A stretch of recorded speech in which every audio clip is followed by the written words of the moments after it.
truth, yeah, ruthless truth.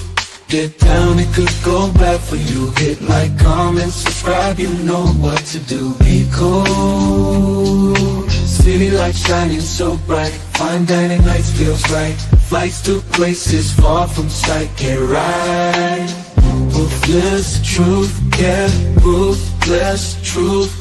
Get down, it could go bad for you. In the city where we move, stay cool. Underneath the neon glow, life is fast but take it slow. Every moment like a show. Let's go.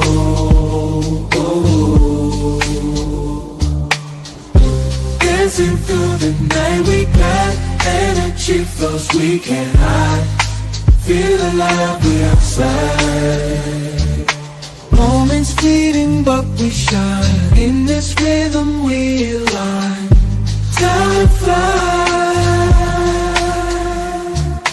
Moments fleeting but we shine. In this rhythm we align. Time flies. Ruthless fleeting but we shine. In this rhythm we align. Time flies. Ruthless truth, yeah, ruthless truth. Get down, it good bad for you. In the city where we move, stay cool. Stay cool. Hey, nobody bigger than the program. What's up, YouTube? Back with another dazzling topic. We get to it. But the question today is, emotionally attaching yourself to a woman a liability? Is it? Can you trust her to be there until the end? And this is the new question we have in this modern times of life.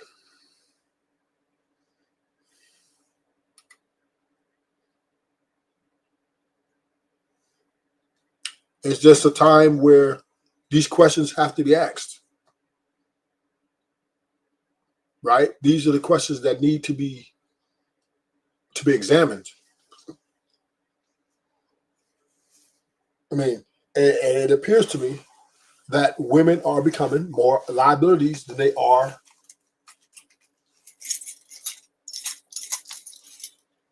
I would say strong investments.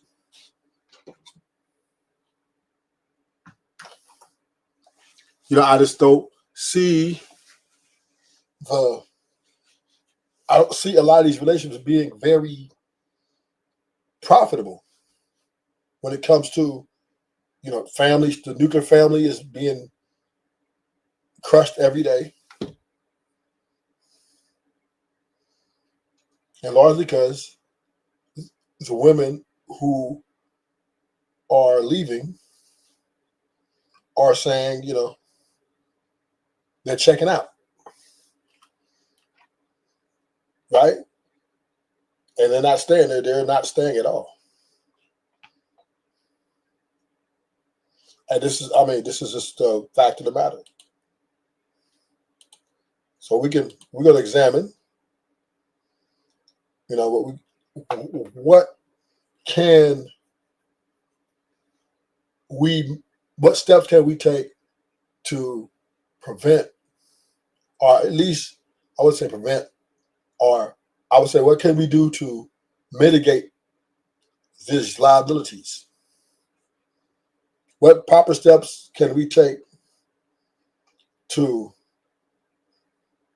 properly vet our court when dating, etc.? We just want to look, what can we do?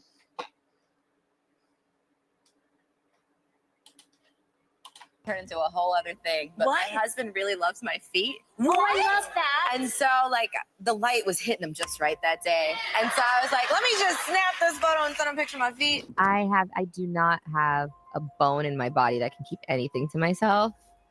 So if it comes to mind, it's coming out. He tries to resonate with me, but he just can't. As you know, embarrassing Steph Curry basically feels like Aisha's favorite hobby. Every few months. So basically what she's saying is she don't give a fuck. He probably try to tell her, well, why we got to talk about our business? Why do we have to put our family business on the streets? And she's like, because I feel this what helps me. And fuck the way you feel. I don't care about what our kids going to see. I'm going to let the world know I'm never happy. Months, she says something so wild that fans freeze. Steph forces that awkward smile, and everyone wonders, girl, do you even like your husband? It's become tradition, and now Steph might finally be done being the joke. Honestly, it's kind of impressive. She can be talking about food, skincare, or a random interview, and somehow it turns into another moment where Steph looks bad. People can't help but wonder, does she just overshare, or does she actually like shading her man? Because every time she talks, Steph's image takes another hit. Listen to how it makes me feel. And he's like, but why does it make you feel like that? It's not real. She just can't help herself. Between interviews, talk shows, and those awkward clips, Aisha has turned keeping it real into a total PR mess for her husband. Some would say it all started with that Red Table Talk episode, the one where Aisha sat right next to Steph's mom. Yes? She is a liability. Aisha Curry is a liability to Steph. And I believe, once again, most of these women are in the same category as her. Because anytime you get divorced, you're now a liability. And you can't trust them to stay till the end. His mom, and casually confessed she felt insecure because, get this, men didn't hit on her anymore. Something that really bothers me and like honestly has given me a sense of a little bit of an insecurity is the fact that, yeah, like there are all these women like throwing themselves, but me, like the past 10 years, like I don't have any of that. Let that sink in. Her husband is an NBA superstar, adored by millions, with women literally screaming his name in packed arenas, and she's out here saying, dope, nobody flirts with me anymore. Like I have zero, this sounds weird, but like male attention. And so then like I begin to internalize it and I'm like, is something wrong with me? Like, yes, also, why would a married woman even crave that kind of validation? Some called it brutal honesty, but most saw it as tone deaf and unnecessary, especially considering how loyal Steph has always seemed. Aisha later tried to explain that she was just being real. But come on, being that real, in front of your mother-in-law on national TV, that's not real. That's reckless. And for many fans, that moment was the turning point when Aisha stopped being relatable and started. And reckless is the correct word. And someone who is reckless is a liability. And liabilities need to be checked. There needs to be, see, we dealing with a group of men and we're in a survival mode. Anybody who's a liability or starts becoming a liability, we're gonna have to have the conversation. Look, you either got to slow down, and your options are these, right? But because we're in a society, in a structural setting, that you can't even check your woman like you really need to check your woman, there's just no way. Who gonna check me, boo? Who gonna check me, boo? And this is where it's at. Because the moment you try to be assertive or, overly, protective, you say, hey, you're controlling, misogynistic, and then you start yelling, then this is going to add more fuel to the fire. So this is the travesty of living in this woman in power movement. It just empowers them to be free, and they can have a voice, and they can say whatever the fuck they want, and while destroying the family and the name. And nobody's gonna say. Everybody's gonna say, "Oh, Steph gonna deal with it," and all Steph gonna do is plead and negotiate with the liability. Can't negotiate with a liability. And this is way too many times she's done this. She's done this several times. Right? Every 2 years, every year she's coming out and she's grieving. And she's making her grievances be known to the world. Fuck my life. I don't want to be a wife. And 4 kids later, $1 billion later, she says, fuck him. Being a walking embarrassment for Steph. And of course, Steph did what he always does, defended her. He jumped online talking about how proud he was of Aisha for being authentic. You could almost hear the exhaustion tucked between those words. At this point, the man's less a husband and more a full-time PR department. Every time she sparks chaos, he's right there trying to clean up the ashes. But here's where it gets interesting. While Aisha seems desperate to prove she's more than just Steph's wife, Steph looks totally fine being Aisha's man. It's almost like they're living in 2 different marriages, one chasing validation, the other clinging to peace. Because when Aisha said she just wanted to feel seen, it didn't sound like she meant by him. It sounded like she missed being wanted by the world, the kind of attention that doesn't come with vows or last names attached. Fast forward to now, and Aisha's back at it again, this time on Call Her Daddy. And she didn't just talk, she detonated a bomb mid-interview. Out of nowhere, she admitted she never really wanted kids or marriage. 4 kids. Did you always knew you wanted a big family? No. So I didn't want kids. I didn't want to get married.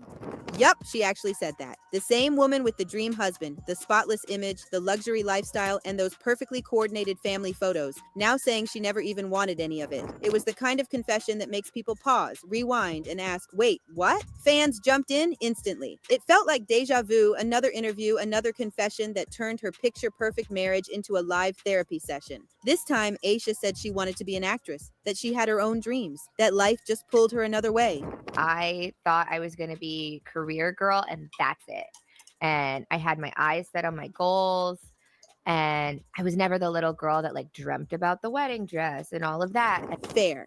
Everyone has regrets. But the way she said it, it hit with that quiet bitterness, like she's still keeping score. Picture her kids stumbling across that clip one day, now everywhere online, basically watching their mom hint that their dad's success and their own existence might have stolen her shine. So interesting. I spent my entire life like trying to work towards something, and then it kind of just disappeared, and I didn't think twice about it. She said she lost her identity in marriage, but instead of finding it quietly, she ran straight to a podcast mic. Because apparently, self-reflection hits harder when it's sponsored and trending. Let's be honest, Aisha's not on a journey of self-discovery. She's on a press tour for her next move and searching for an audience. Now let's get into her hustles. The ones she keeps hinting didn't work out because of her family. The cooking shows, the restaurants, the lifestyle brand, some hit, some flopped. But if you listen to her interviews, you'd think every flop was Steph's fault. Her cooking show got canceled because a creepy chef couldn't keep it in his pants, allegedly. Aisha's restaurant shut down for supposedly not making enough money, while her Oakland store was shut down for safety concerns. All nothing to do with Steph, but instead of regrouping, she doubled down on interviews about how hard it is to be Steph Curry's wife. But here's the irony. She used that very name to build her brand. She rode the wave when it worked, but the second things didn't skyrocket like she had pictured, suddenly Mrs. Curry turned into a burden. Take the whole Aisha Curry can't cook drama in Boston. People were roasting her restaurant, calling the food bland, the vibe boring, the flavor straight up missing in action. And what does Steph do? He shows up courtside in a shirt that says, Aisha Curry can cook. Like, be for real. The man's out here fighting for her seasoning reputation when he should be resting his knees. That right there sums up their whole routine. The pot is stirred and he cleans up the mess. Aisha's might not be toxic, exactly. She's just reliably, predictably messy. The pattern's way too obvious to miss. Every few months, like clockwork, Aisha pops back up with another overshare. Red table talk, the real, call her daddy. Different stage, same storyline, spill something deeply private, spark chaos, then scramble to defend herself when it blows up. At this point, her brand isn't about recipes or acting dreams, it's about turning relatable into a headline. She's built a whole career out of oversharing that backfires. It's like she needs to be talked about, even if it's for the wrong reasons, and maybe that's the heart of it. She doesn't want his spotlight, she wants one of her own. She just hasn't figured out how to stand in it without blocking his. You can almost hear the envy tucked between her words. Not hatred, just that quiet frustration of being the supporting act to someone else's main show. The more invisible she feels, the louder she gets. Just when you think she's finally learned her lesson, she finds fresh material to overshare. Like that time on The Reel when she casually announced that Steph has a thing for her feet. Like when he says to send nudes, like that's what he's getting, a picture of my bare feet. I don't know if he's happy. Girl, some secrets are supposed to retire with you. The audience laughed out of awkwardness, Steph's fans cringed in secondhand embarrassment, and you just know his teammates probably avoided eye contact for a week straight. It wasn't cute or funny, it was one of those, did she really just say that? Moments that make you wish someone had cut the mic. Then came the on-air flirt fest.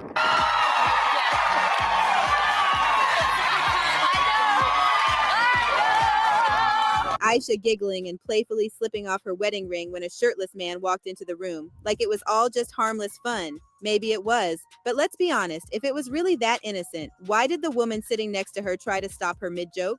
Even she knew it was crossing a line. And let's not kid ourselves. If Steph ever did the same thing with some Instagram model, nobody would be laughing. We wouldn't be defending him either. So before anyone rushes to defend her, just flip the script. If the roles were reversed, we'd also be calling him disrespectful. For someone who swears she's exhausted by the spotlight, Aisha sure knows how to drag it back onto herself. It's almost instinct at this point. The moment things go quiet, she finds a new way to make herself the main character again. We were in a grocery store and a talent agent said, oh, she should be in commercials. And so it started from there and then kept going. And when you started working that young and then kind of became aware of it, like, did you love it? Like, I loved it. Okay.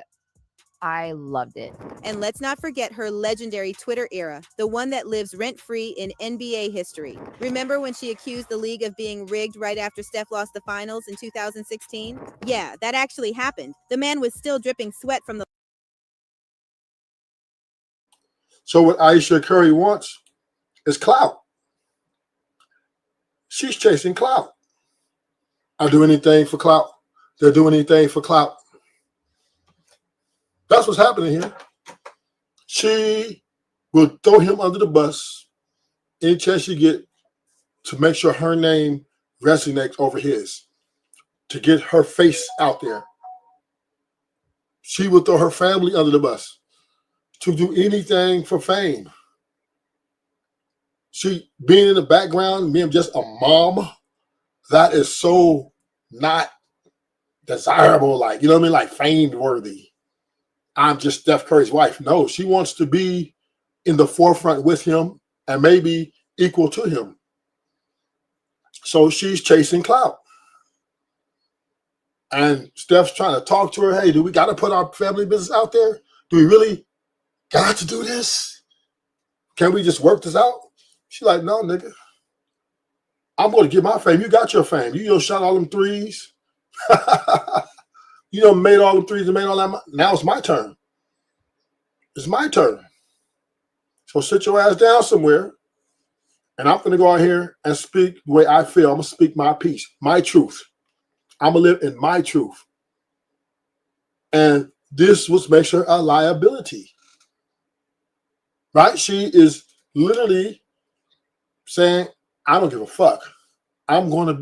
People are going to remember me. And I don't care what they remember me for. But let's know they're going to remember me. And this is just the way her mentality is. And I believe this is just how she thinks she can get to the next level of fame that she wants for herself. It makes her feel important. So we can pretty much anticipate maybe a divorce. It depends, right? It depends. If Steph just sits in the background, just takes it, she'll probably stay in there a little bit, another couple of years. But if he stands up and be the leader and says, hey, enough is enough, she's going to file the paperwork. And this is the power which women like to lean into. This is the liability part of them, because once their emotions take over of how they feel, I feel I need to be more important. Logic and reasoning of let me sit in the background, let me raise the kids, let me make sure that all I got, because all she really had to do is be a bad bitch and raise the kids. And she ain't really got to raise the kids full time. Right? They're going to school. She got maids, people that can help her out. You know, mostly all her kids are old enough to shower themselves, clean up after themselves. So basically, all she got to do is just kick back and kind of survey them, make sure she keep a little eye on them, and everything's Gucci. But that's not desirable. Women, and this is the new evolution of women. They don't desire to be in the background no more. They don't desire to be, see, back in the days, gentlemen, women, whoever listening, back in the day, women value came from being married. And all their value and all their respect came from being married. And one husband, mother, all those things were very highly regarded back in the day. This is how women were looked upon respectably. Oh, she's married. You know, we're not seeing her out in the streets. But now, 2025, women have said, fuck that. I don't even care if y'all see me as a hoe.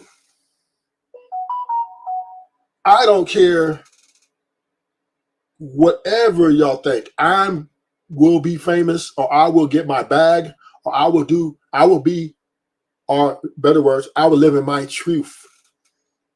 And my truth is whatever I see fit to get where I need to get to make me happy. Because ain't no man can make me happy, truly. Yeah, he can buy me bags. He can pay for dinners, and he can give me a house, help me get a house, or pay for my bills. But I want motherfuckers to know I'm her. I'm that bitch. While he sits in the background. Aisha Curry really wants Steph to take a back seat and let her shine now. And this is her desire, right? But a lot of women feel the way she feels. A lot of women want to be heard. They want their voices to be heard. They don't want to be in the background, just some simple wife, just push her strollers. A lot of women want to be out here, get to the bag, right? And if they get married to a man, that will be for PR. But that they want to marry a man who's going to understand that I'm going to live in my truth. You're not going to come in telling me. I'm sure Steph said, "Hey, baby, look, let's try to, let's talk about it. Let's keep it and let's put a wrap on it." And she said, "Hell, motherfucking no. I'm living in my truth." So she's denying his leadership. She's denying his request for privacy. She's denying his request for respectability. Baby, I give you Birkin bags. You got 2 Lambos and a motherfucking Range Rover with a Rolls Royce in the backyard and a driver, right? Steph takes care of her to just be chill. While he goes out and get the bag and do his thing, he created her a lifestyle where all she has to do is be a bad bitch. That's it. And when he get home, take care of him, suck him up. They're Gucci.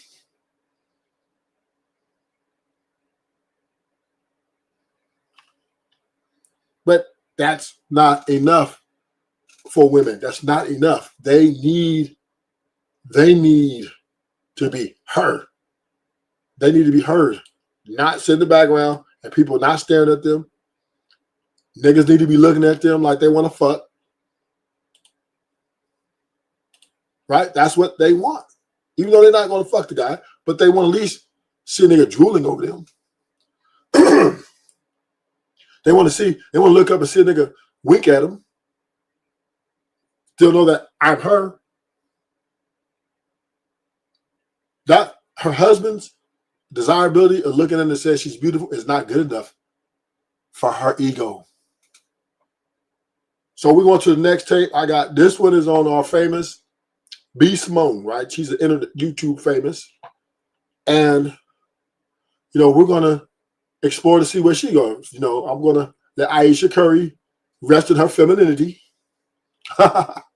And we're going to see what B. Simone, you know, this is our boy Harry Combe. He's pretty vocal in the space. I like him, comedian, but I like his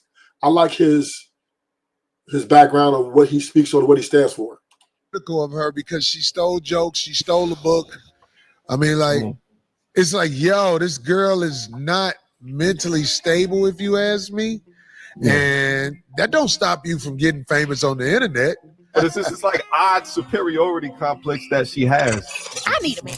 I will never say I don't need a man. All you women that's like, I don't need a man, I don't need a man, I don't need a man. Yes, you do. For something, and I might not need a man for financial help, but at this point, I need that too. Maybe if a man comes into my life right now, I'll be like, look, my finances. On June 2020, B. Simone had a podcast interview with Nick Cannon. And of course, she was at the time single, just blowing up in her prime, making a lot of money. And then they started talking about what kind of man she would date. And this is what happened. He can't have a 9 to 5. What? Why not? You don't want him to have an honest job? I mean, he could be a hustling entrepreneur. So you want him to be you want CEO status? Yes. Okay, he can't So like he can't clock in and clock out. No. Damn, B. Simone. Entrepreneurs should date entrepreneurs. A lot of women agreed with her. And if you work a 9 to 5, why would you want to be with somebody who be up click clacking, doing whatever for their business at 3 a.m? Recently, I matched with a doctor on a dating app, and I was just like, I said, what do you do? He's like, I'm a doctor, and he was just like, I was like, okay, so what's your goals? And he was just like, oh no, I kind of blocked you because, like, what do you mean? What's my goals? Is a doctor not enough? I don't want somebody who's content with where they are. Why can't you want more? I wouldn't date a man that makes less than $100,000 a month. Damn. Well, I guess, damn. So talk to us on that. Talk to us about that. Talk to us. So the reason why I wouldn't date a man that makes less than $100K a month is because as a remote closer, I bring in. And this is the liability of dealing with these women. Oh, he can't work a 9 to 5.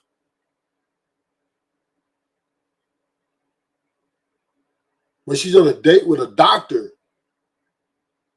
a doctor can make anywhere from $150,000 a year to $500,000 a year if he's a heart surgeon. Come on. And she said, what else you want to do for yourself? Do you see yourself doing more? He said, I'm a doctor, baby. What else there to be more? And she blocked him. A doctor. Doctor's a high earner.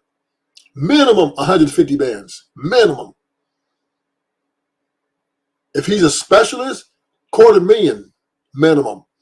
So if he's a heart surgeon or some liver expert or whatever, right? He's starting at $250,000 to $500,000. Some make $700,000. Some of the doctors make $700,000+ a year, right? And she said she can't be with nobody who is just happy with that. She wants him to want more.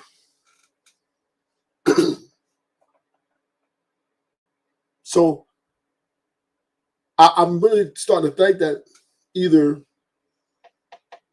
they want you to be all the way, a certain way, or they rather have you starting or working your way to the top, right? They want you to be once into the spectrum. You can't be in the middle and happy, right? You can't make $250,000 a year and just settle for that.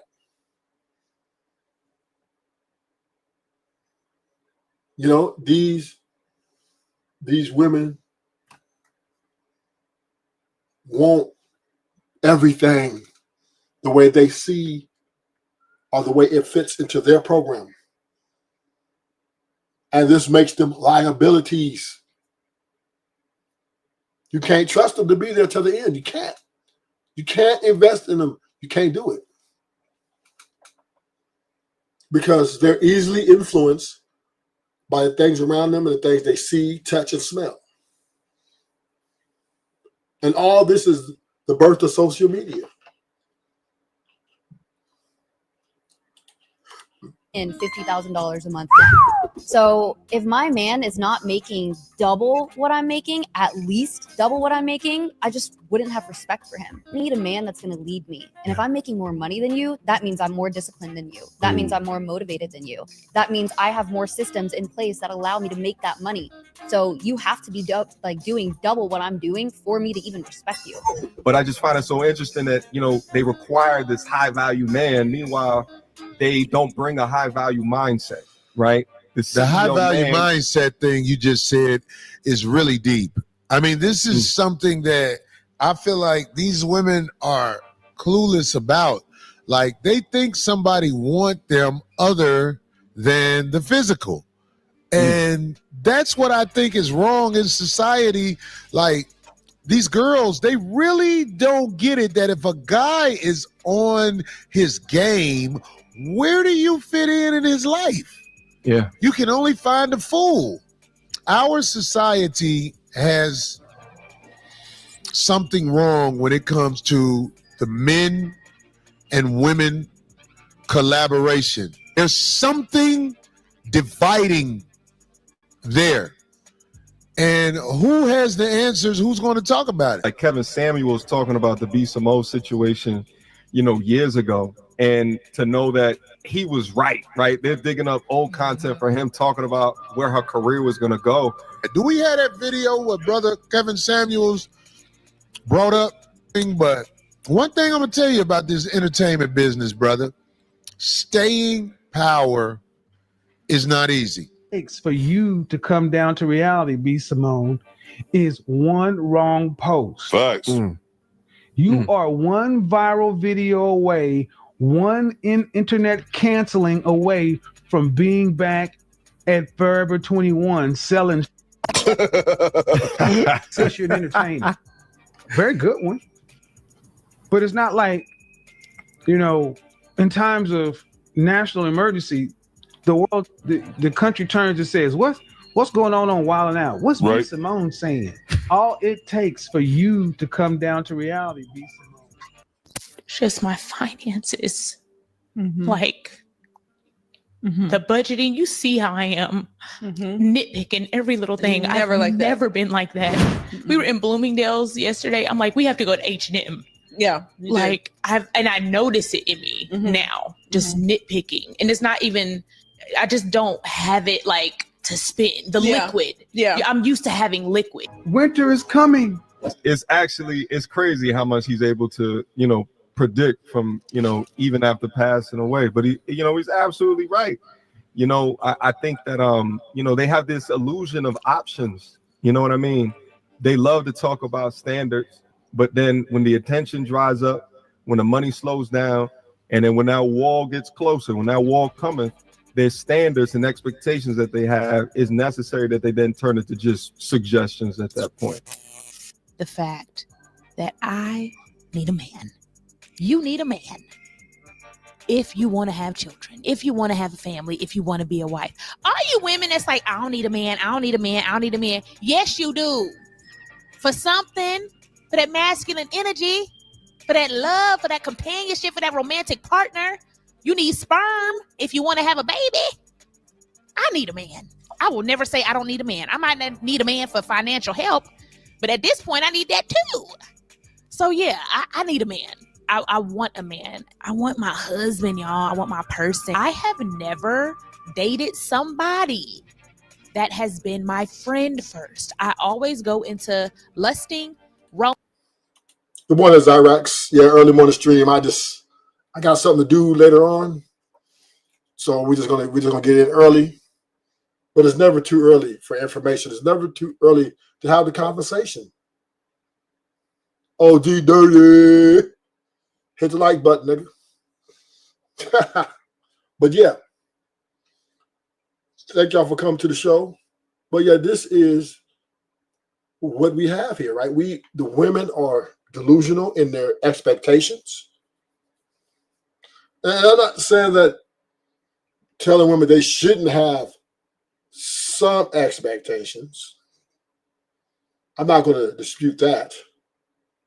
But to, say if you make 200,000 and your man need to make double, or you need a man to come in and take over your finances, you got to be a responsible adult now. This is 2025. You got to be responsible for, yourself now. But hey, this is what the women are saying, right? They feel they can demand from a man whatever need that goes with their plan. Romance, we like each other, we kissing, we having sex, you my boyfriend, I'm your girlfriend, or we in a complicated relationship. I really, really want that. I have never had that. Never. I had a vision to create a book for young women to change their mindset and to manifest, because that is how I feel like I became successful in life. That is my truth. That's what I know about. So that's what I wanted to teach young women, manifestation. And even though I feel like the people I hired in my team dropped the ball, I'm taking full accountability, because at the end of the day, I'm the leader. I'm the CEO. I'm the coach. So, it's my brand. I take full accountability, even though I did not know. Get the out of my face talking noise until you know what you're talking about. Or God gonna bring us somebody, or you know what, you just wasting my time anyway. No, the problem is don't nobody want your ass. That's just really what it is, okay? You're either too dusty or you're just too blind to see that you don't offer enough value for the guy that you want. And so she said she's the CEO. Bismo said she's the CEO.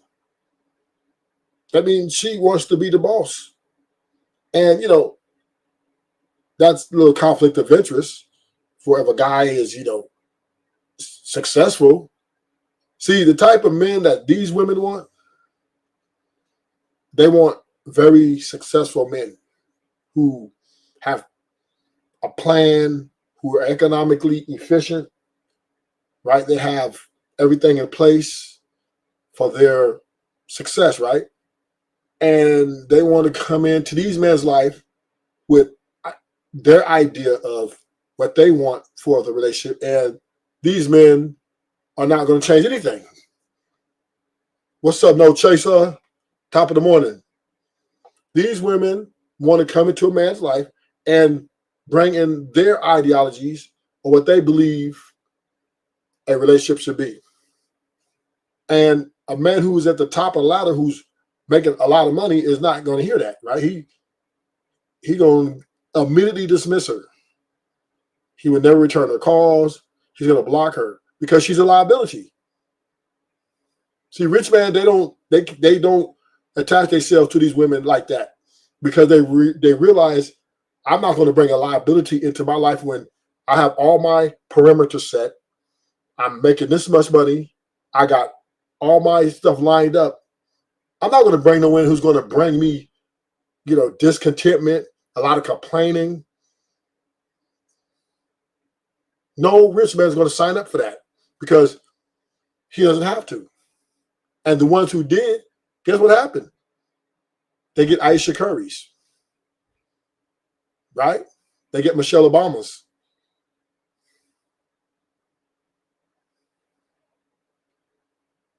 They get Jada Pickett's.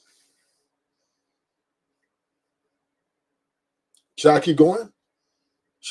This is who they get. They get these type of women. When men attach themselves to these women, if you look at it, most of these women are liabilities. Michelle Obama turned out to be a liability. She's on the internet talking about how she can't stand and all this, that she can't stand being the Barack Obama shadow. The former president. She's just dragging his name through the mud and marriage through the mud because now she's showing that she's a liability. And there was divorce rumors. Obama got a mouthpiece though. See, that's the thing about Obama. He's a good talker, so he probably talked to her a little bit.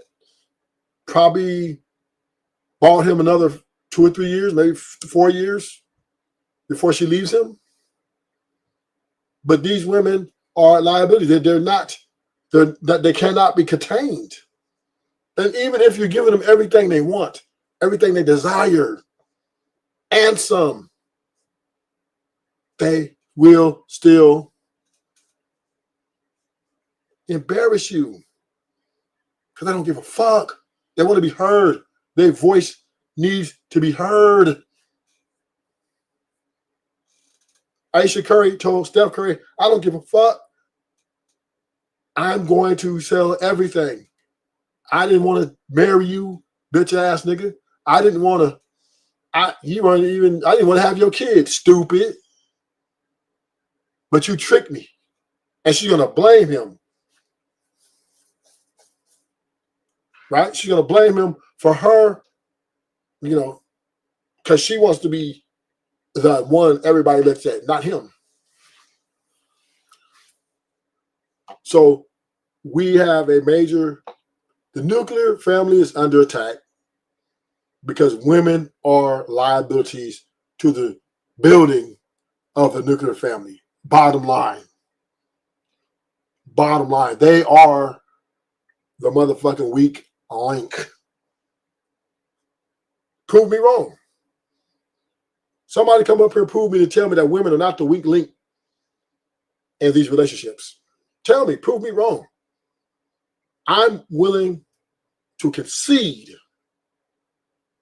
but I think women are the weak link. I think they are liabilities. So, men, when you marry women, this is what you need to consider. If you're going to marry one of these women, is she a fortress? Is she a wise investment? Or is she a liability? You have to weigh this out. You can no longer just look at, oh, she's a bad bitch. Oh, she's funny. Oh, no. You need to weigh out, is she a liability or is she worth investing? You have to, for a stable situation. And I believe most women are good for just co-parenting. Yeah, I believe most women in the co-parenting capacity are much more valuable. I think most women aren't good for marriage. They're not there. Because they don't know how to keep peace. They don't know how to keep stability. They don't know how to stick to what works. Women are too easily influenced by the internet, by things around them, their friends, family, strange niggas. Women go out and meet strange dudes at their work and tell this guy about their relationship. Oh, me and my husband don't do this. We used to go here. We used to go there. And that's a liability, nigga. And remember this. Let's keep it real. Let's keep it real. She's your girl until she thinks somebody else is better than you. So your woman is under attack all the time when you leave to go to work and make money. She's always at a potential liability.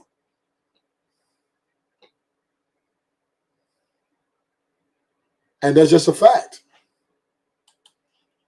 Simone started to kind of realize that something was wrong. Like, she tried to change up for real. After making those comments, B. Simone went from talking down on 9-to-5 men to doing this. Or manifesting love. But here's another challenge.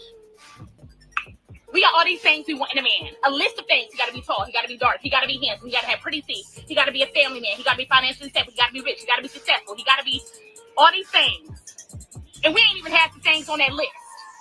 He got to be a family man. You talk to your mama in 6 months, but you want him to be a family man.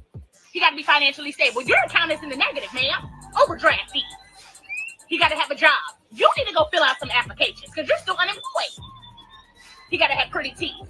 You ain't seen a dentist in 6 years. Yeah, B. Simone started coming after the women like she became lightweight a pygmy. Anybody who knows B Simone's content, you know that she's a grifter. So you can go along with it. I mean, who are we to tell her not to go along with it? She found a way to be relevant for a minute. But why are you relevant if you do dirtbag?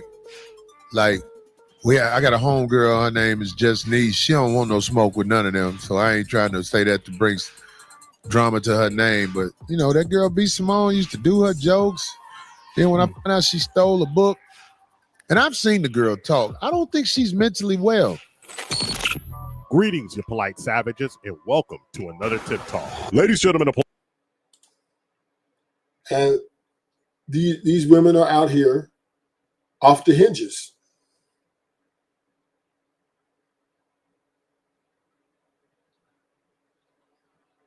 So the question is, now, do you attach yourself to these women? Do you continue to take the risk?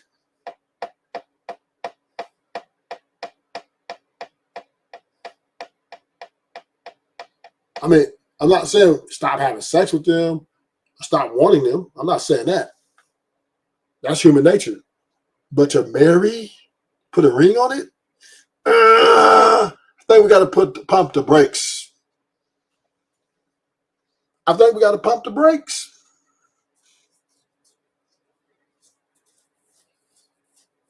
Because it doesn't seem like the juice is worth the squeeze. I mean, this is way too many women. Remember, she's one of hundreds of thousands of women that have divorced their husbands. You got women on these panels who've been married 3 or 4 times. You got dudes who've been married 3, 4 times, 4, 5, 6, 7, 8, 9 times.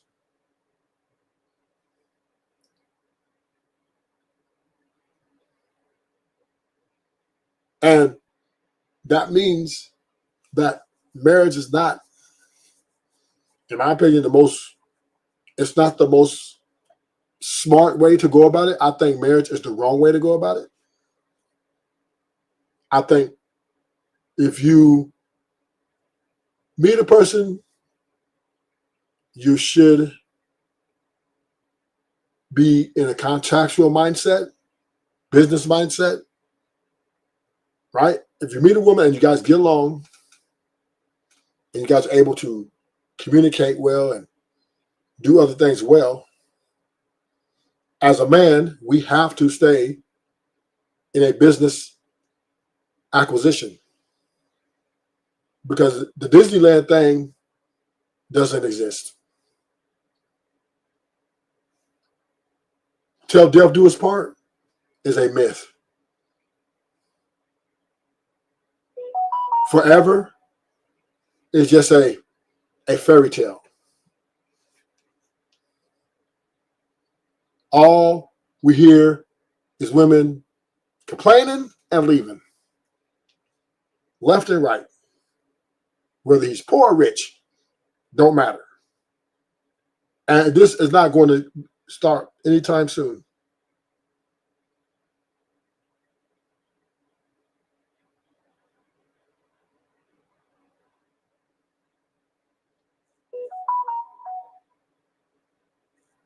And this is a fact of the matter. We have to realize that in these times, family structure is under heavy attack by social media, by the school system, the government, with the LGBTQ, they're telling kids they can identify as, what they want. They're telling women they can be all they can be. Masculinity is becoming a thing of the past.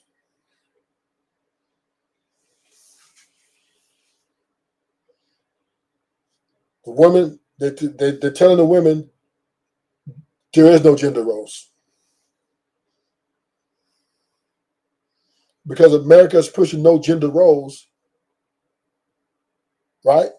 Then there's a lot of fluidity in the relationship. America wants a no genders. They're teaching this in schools. The government is promoting it. And the kids, they're telling the kids they can be whatever they want to be. You can identify as whatever you want to be. And the women, the same message. You can identify whatever you want to be. And the women are identifying as king now. They want to be heard. They want to be in the front. And they want to lead. Women want to lead. They're not looking for leaders.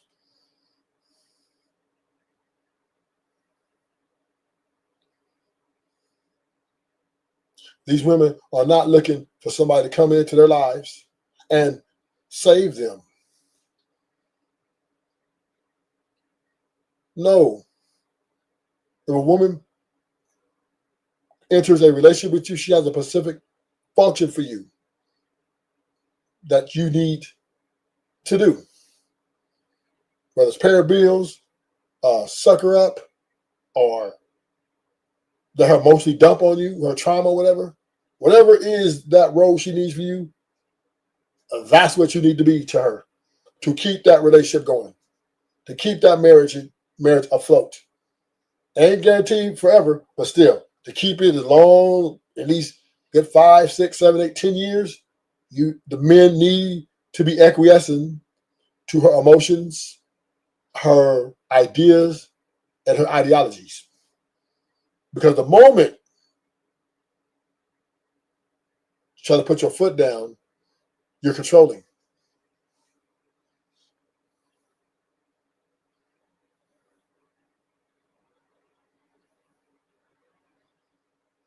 You're doing too much. Who can check me, boo?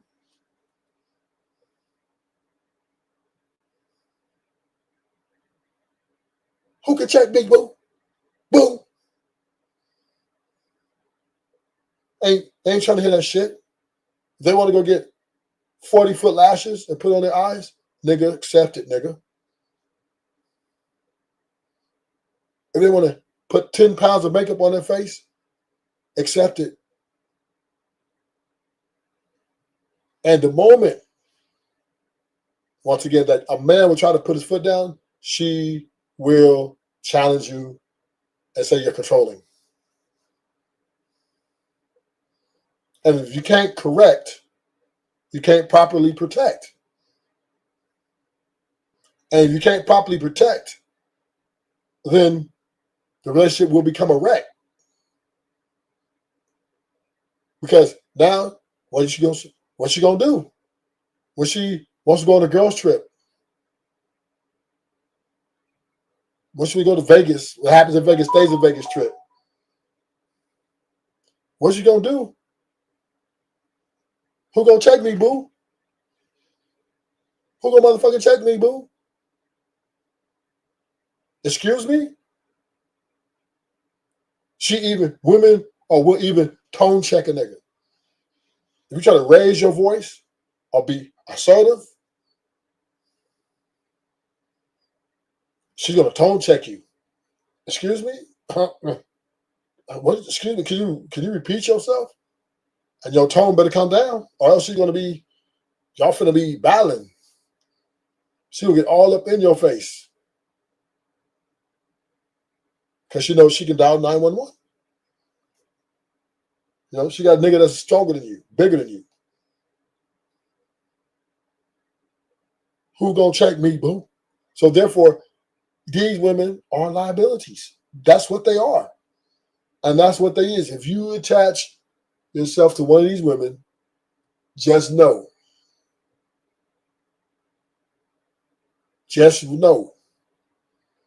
that you are putting yourself in grave danger of an unsuccessful relationship.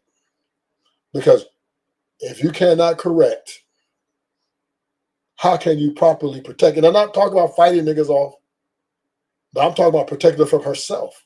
Women need to be protected from themselves because they're delusional. They do dumb shit.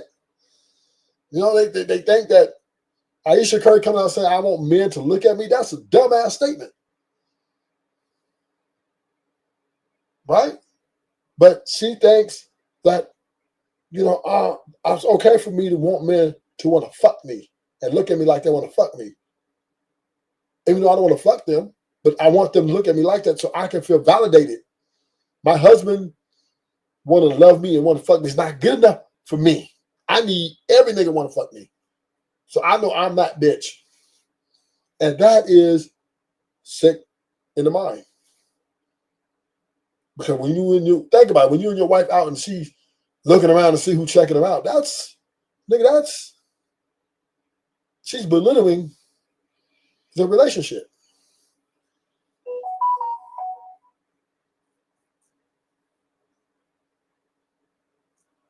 Women belittle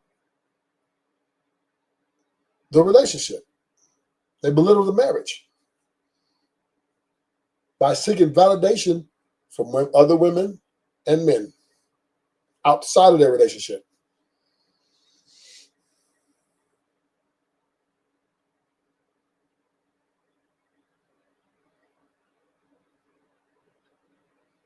There is no,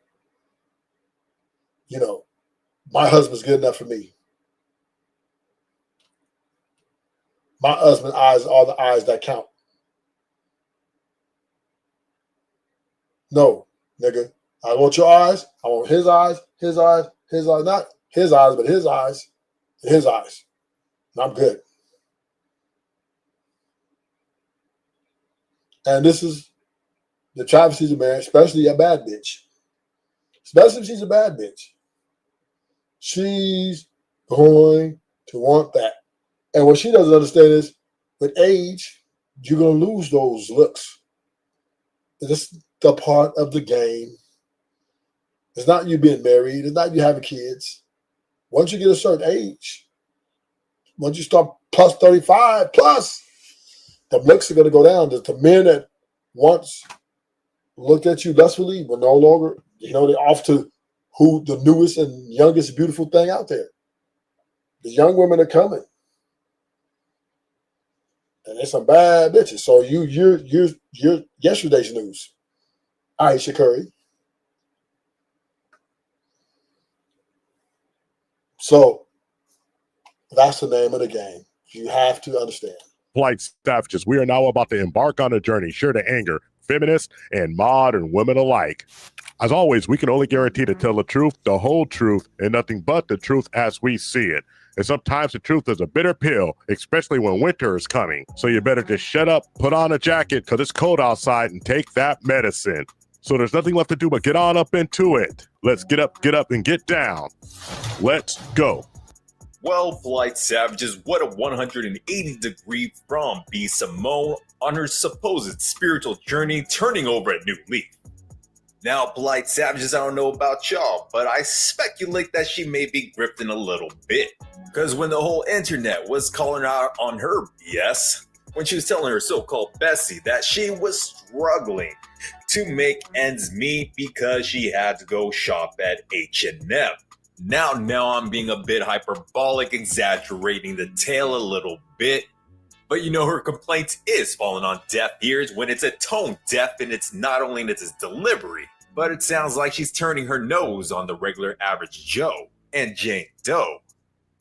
By lacking the self-awareness and the empathy that most of her audience is shopping at places like that. So even though she's going down the religious route, her response to her haters when she went to the Walmart line that she still got some money in that bank account.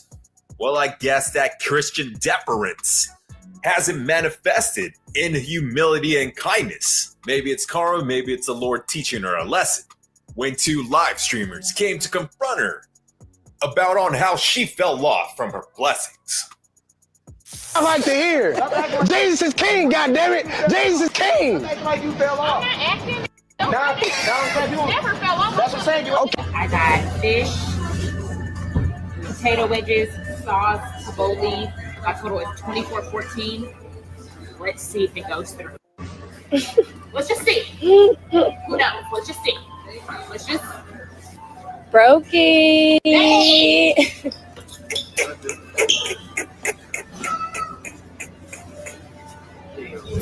White savages, I think we all know by now there are many women that are like B. Simone. They're checking your pockets, they're checking your finances, they're checking your credit reports. If you're not measuring up what they're looking for, then they're gonna show you right out the door. With a quick reminder from the beginning of this video, where this little lady's opinion and sentiment is echoed by a different woman. Both of these 49ers still believing they command a high price, thinking they rank as high as a woman that is rated as a 10 or even a 9. I wouldn't date a man that makes less than $100,000 a month. Damn. Well, I guess, damn. So the reason why I wouldn't date a man that makes less than 100K a month is because as a remote closer, I bring in $50,000 a month net. So if my man is not making double what I'm making, at least double what I'm making, I just wouldn't have respect for him. Hey, question, ladies. Could you see yourself dating a guy who worked a 9 to 5? Yeah. You're not looking for a multimillionaire, somebody who could. Great, but I wouldn't mind a 9 to 5 guy. Side hustle that makes you a multi-millionaire. Okay. What makes you even open to the idea? Stability, like, stable income, 9 to 5, what's coming in. So you're not judging the guy who's only bringing in 30K? Well, 9 to 5 that makes more than 30K. Yeah. There's minimums to this, but 9 to 5 is fine. So let's say you're making $100,000 annually. Where would you want your man to come in? 250. 250. So why does it have to be more than you? Because I'm bougie and I need a certain lifestyle. I mean, if I'm being honest. The lifestyle that you want to get from a man, what does it entail? Regular trips, a nice house, and I just don't want to ever think about money. I just want to be like, this is what it is. And how old are you now? I'm 31. You're 31. Did you have this mindset when you were 22? I would say the salary's gone up since I was 22, but we're in a different year now. Like, it's 2025. Everything's expensive. So you can't survive off just like 60,000. I don't think, especially not in a big city. Where are you from originally? LA. Okay. So Does that make sense now? Is it clicking for you? Of course. Women are now saying, well, I have this degree, so you have to have this degree. And I make this amount of money, so you have to make this amount of money. So now they're just weeding out all their options, right? And they have some perception that guys in, say, construction or plumbing, even if they own the damn business, aren't like good enough for them because there's like a grammatical error in their, text. And they're too snooty for that. So then you wake up, you've weeded out all these guys. You say they're not good enough for me. They don't have the fancy degree. They don't make enough money. And then you wake up at 35 alone. Just when you think it wasn't gonna get any worse, well, let me rain on your parade when I show you how these ladies turn it down a high value man just because of his accessory. The book is based on a survey where men and women were asked if they got 80% of everything they want in their ideal mate, would they be happy with that?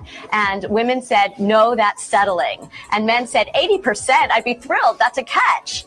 And so 80% of the women you surveyed is settling? What are women too picky about here? Well, I'll tell you, men and women were asked what would be a deal breaker for going on a second date. And men named 3 things. They said she has to be cute enough. She doesn't have to look like Angelina Jolie. She just has to be cute enough. She has to be warm and kind. And she has to be interesting to talk to. Ding, ding, ding, ding, ding. Pretty simple. Right. Okay, reasonable, right? The women came back with 300 things that would rule out a guy for a second date. And we're talking about like another 2 hours and maybe a free dinner. And they wouldn't do it. And there were things like, he wore a brown belt with black shoes. Hello, welcome in. What's your name? Jabari, Jabari, how old are you? 32, And where are you from? New Orleans. New Orleans, okay. What do you do? I'm the chief of staff of a government agency in New Orleans. Okay, what do you like to do for fun? I enjoy traveling. I'm big on food. Obviously, growing up in New Orleans, both cooking and going out, as well as finding a good lounge, listen to some R&B, cool vibes. Okay, all right, sounds good. So, your name and age, and why did you end up in your balloon? I'm Jasmine. I'm 29. For date night, I love getting my steps in, but I wouldn't wear an Apple Watch. Just for a date in a suit, I just feel like a nice, better watch would have. Okay. Yeah.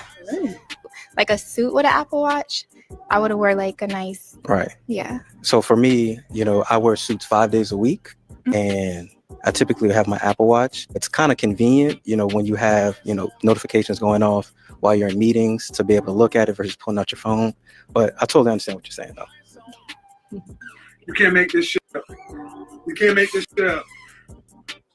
Y'all heard it. They've been saying for a while that 80% of women only date about 20% of men.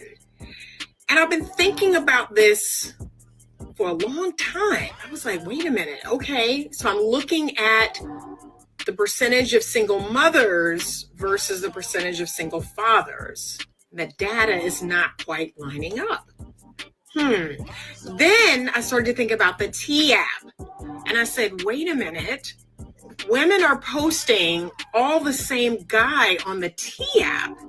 And they're all running over there and rating their experience with the same guy. Wait a minute. These women are all dating the same men. Because how would you explain that one guy has like 30 different women rating him poorly? 30 different women have dated this guy and they have a bad report on him. You know, Polite Savages, there's been many reports that the ladies and the women and the girls out there are catching us, are doing better in their studies, getting degrees, and getting better at math. But I got a question I've got to ask. Why do you think most of them still fail to understand that when a man gets to himself in a position of being a high-value man, earning more than 6 figures a year, having a pension plan, investing himself in acquiring more resources in crypto and precious metals like silver and gold, and let's not forget real estate. And if this man so happens to be working out, Yeah. This is what you look at. This is what you got to marry. This is what you're looking to hit your wagon to. All the women are lining like this now. Unless she's fat and ugly. Now you get your ugly, you get you an ugly duggly smuggler, right? Whoopi Goldberg looking. You get that type of woman for cheap. Dirt cheap on the market. Yeah. She better have an average or less than average body. Because she ugly with a banging ass body, that's you're not gonna make it. You got to get you an ugly. She could be either fat, like 250 plus, or she can be average. She could be like 160, 145, average body, like flat butt, hardly no, maybe some decent tits. And you might be able to get, the price will go down. She might take you as you is. Just know, though, she's still going to want monogamy. She's still going to want 100% faithfulness. She's going to want what the bad bitch want in retrospective of faithfulness, loyalty, and all that shit. So if you can be faithful to an ugly bitch, you Gucci. You're Gucci.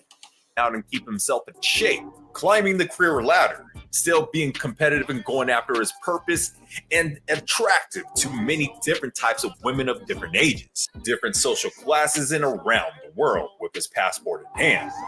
Well, the simple answer is that they are miserable and insufferable when their beliefs are confronted head on. I'm 51 years old and I can pick whatever I want because women all want the same kind of man. And if you have options just like you're not going to do what? Settle. Men didn't make the marketplace this way, ladies. You fought for it to be this way. This is freedom. Freedom comes with responsibility. Clearly not for men. No. See, when we had the old system, men were expected to fight the wars, dig the ditches, build the buildings, pay all the bills. And when a divorce or something happened, men had to pay. Now women fought for equality, so you get upset when you deal with 50-50 mindset men. No, I mean, I'd rather be an independent, rich woman and be single than to be stuck with a man who doesn't give a shit And about I would me rather and cheats pay on me. more than half of the bills. Absolutely. And especially in my community, strong, independent, such and so forth. The amount of women who are high earners, independent, and miserable. How about this? There used to be a time where men and women actually did not war with one another. We didn't have these contentious things. And you could rape your wife, and she didn't have any rights, and you could beat her. Now, what's going on, guys, is this is the sign language that goes on again. This is when they go to the horror stories. In the Black community, we call this the color purpling of Black America. Today's modern woman doesn't know how easy she's got it. Women can now be boss babes, or at least proclaim to be boss babes, a CEO of their own business. We know most of these happen to be lies. They can always go back and fall and rely on a man, especially the court systems and the laws, to extract as much as they can from the regular average man. But once their career fades and their options start to run dry, they start to take an assessment and a hard look at their life. When the sudden realization comes and they realize, I fear I need a man in my life. I am a strong, successful female. I have a whole career. I got a lot going for me, and I still need a man. Because today the lights went off in my car and said low tire pressure, and I was like, what? I would love to be able to text someone and go, babe, there's a light on, and I don't know what to do. And this is the instability of women. They're all over the place. They're all over the motherfucking place. They want a rich man, but then they don't want a rich man because he got too many options. They want the lifestyle, but they want to control the money. They want the lifestyle, but they want to be seen. They want to have the attention and the lifestyle. They don't want to be with someone who's more famous than them for a little too long. They'll be with them for a little bit, maybe a couple of years, even 5 years. And then they'll leave them because then they want to get their own fame, their own clout. Women will shame a broke nigga to death. You will be invisible to her. She will disgrace you. And even if she deals with you for a little bit, she will disgrace you all through the relationship for being broke.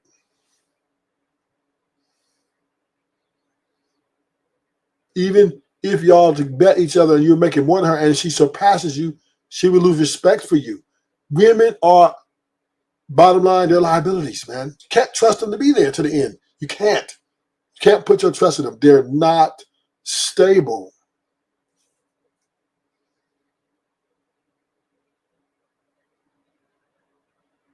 Nor are they trustworthy. Right? They tell family secret. They go out and tell the world. Or they'll tell a stranger. A nigga they just met 2 weeks ago about their relationship problems. Oh, yeah, my husband, he be this. He be that because she want a work husband.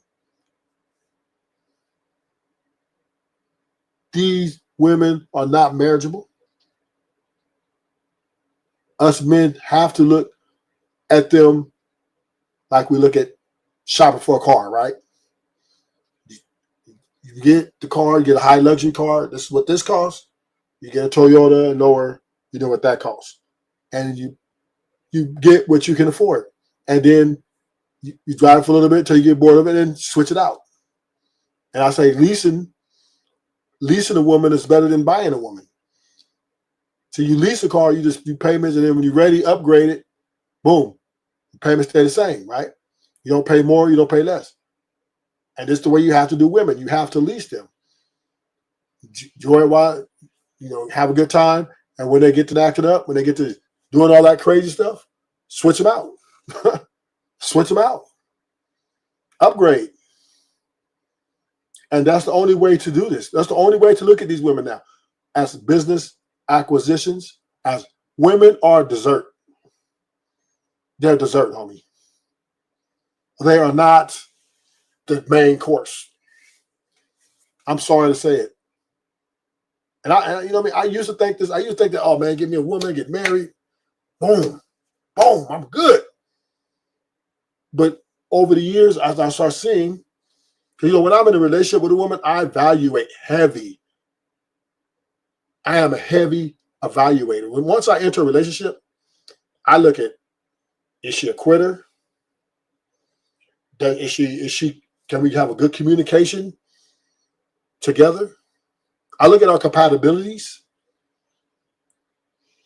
I look at how she thinks of sticking to the plan, or can she follow simple instructions? Is she very argumentable? I look at all those things, and then I say, if she, and then once she doesn't fall in line, I said, oh, no, this ain't it. These women are doing, what's up, Zoom Zoom? You gonna save her, Zoom Zoom? Yeah, you can't save them, Zoom Zoom. You got to switch them out, Zoom Zoom. You got to switch these women out like cars, like tennis shoes. All that forever, ever.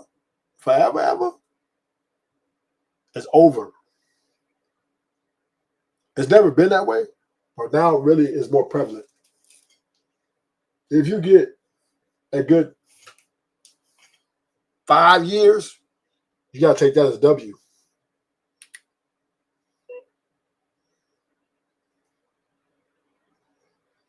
We got to take that as a W. Yeah, you got to take that as a W. If you get 5 years, 3 to 5 years, you got to take that dub. Ain't no more 10, 15, oh, we're going to get old together. Nah, Women, there's women divorcing at 45, 46 years old.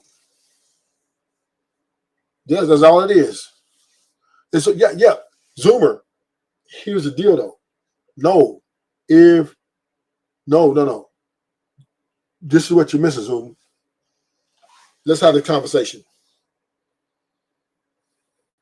If you lease them, that means you deal with them for whatever time that's in your life, whatever the window they're in. And when that doesn't work, when she's ready to leave, when she's ready to do all that crazy stuff, you swap her out. You're taking her as a liability, not as a substantial or strong investment. You have to treat them like they're liabilities. Just like when you buy a car. Every car you get is a potential liability, right? Breakdown or maintenance, all those things, right? So we have to treat women as such. We got to be ready at a moment's notice. Always got to be engaging with other women, looking for her replacement. Don't settle. Don't sit there and try to put all your energy and all your into these women. You will lose. If Steph and Barack Obama couldn't do it, nigga, how you gonna do it, nigga?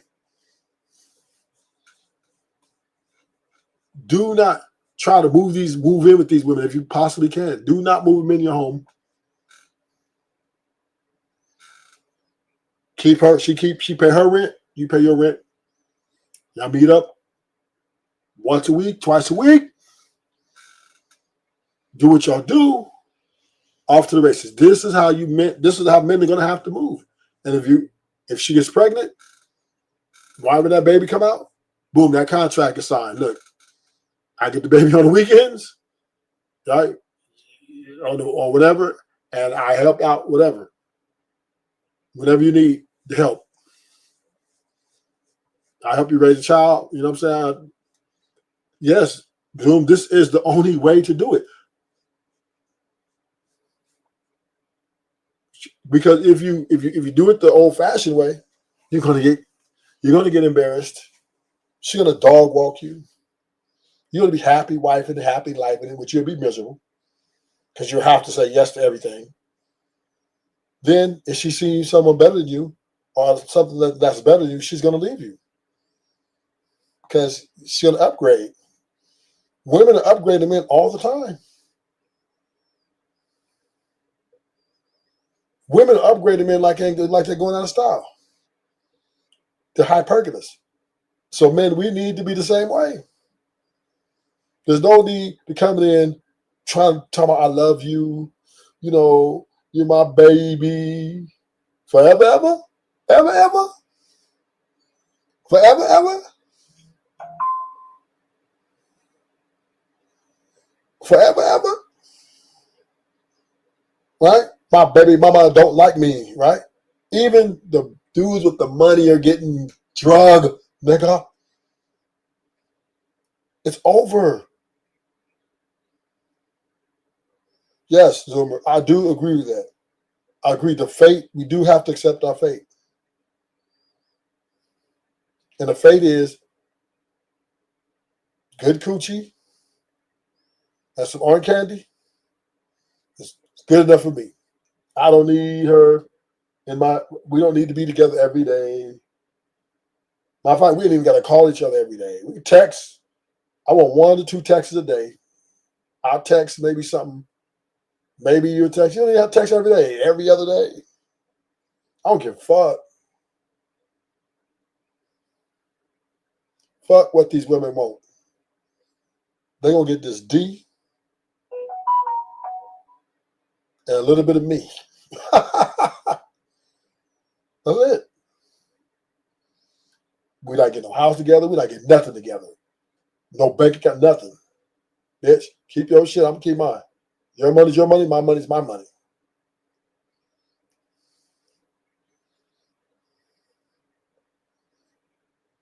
You know, I'll pay for the dates. I ain't gonna lie. I'll pay for the dates still. I ain't tripping. But I'm not, you're not moving in with me. Don't ask me to help you too much. I'll help you a little bit here and there if I see you cool, if I fuck with you.